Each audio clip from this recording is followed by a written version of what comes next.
নজর রাখবো পরবর্তী সংবাদে। পানিসাগর মহকুমায় এক বৃদ্ধের মৃতদেহ উদ্ধারকে ঘিরে এলাকা জুড়ে চাঞ্চল্য। সাত সকালে উদ্ধার হয়েছে এই মৃতদেহ। তবে সোমবার সকালে উত্তর দেওছড়া ৩ নম্বর ওয়ার্ডের একটি খালি জায়গা থেকে এক বৃদ্ধের মৃতদেহ উদ্ধারকে ঘিরে এলাকা জুড়ে চাঞ্চল্য ছড়িয়েছে। তবে এই বিষয়ে জানা গেছে যে ১৯ জুন দুপুর ১২টা থেকে জ্যোৎস্না চক্রবর্তী নামের ৭৫ বছরের এক বৃদ্ধা নিখোঁজ ছিলেন। ২১শে জুন ওনার নিখোঁজ সংবাদ পানিসাগর থানায় লেখা হয় এবং ২৪শে জুন অর্থাৎ আজ সকাল ৬টা নাগাদ ওই এলাকার এক যুবক তার বাড়ির পাশে জঙ্গলে কিছু কাক পক্ষীদের আনাগোনা দেখতে পেয়ে কাছে গিয়ে দেখতে চাইলে একটি মৃতদেহ দেখতে পায়।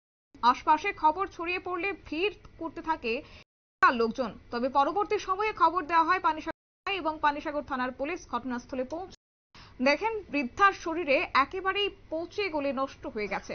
কি রয়েছে বিস্তারিত শুনুন তাদের বক্তব্য। আমার নাম কি স্যার? আমার নাম সুজিত চক্রবর্তী। তাই নাকি তোমার পেনের নাম? জ্যোৎস্না চক্রবর্তী। কবে বেরিয়েছে বাড়ির থেকে? বৃহস্পতিবার 12:30 সময়। ওখানে ঝগড়া করে নি?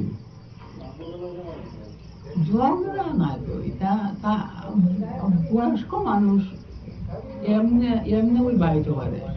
আমার লোকে ওয়াল ঝগড়া এখন নাই তো। বাইরের পরে কি পুলিশরা জানাইছিল? আমি খোঁজাখুঁজি করে খোঁজাখুঁজি করছি ঢুকাইছে ৩-৪ দিন, আরো বহুত মানুষের ঢুকাইছে। পাইছিল না। আজকে কেন কে পাইছে? এখানে ওই যে বাড়ি খোলা একটা দেখছে বলে দেখতে খারাপ। ৭টার দিকে আমাদের কাছে থানায় ফোন আসে যে উত্তর দেওয়াছড়া ওয়ার্ড নাম্বার 3-তে শ্রীমতী প্রণতি ছিলের বাড়ির নিকট জঙ্গলের পাশে একটি মৃতদেহ পাওয়া গেছে।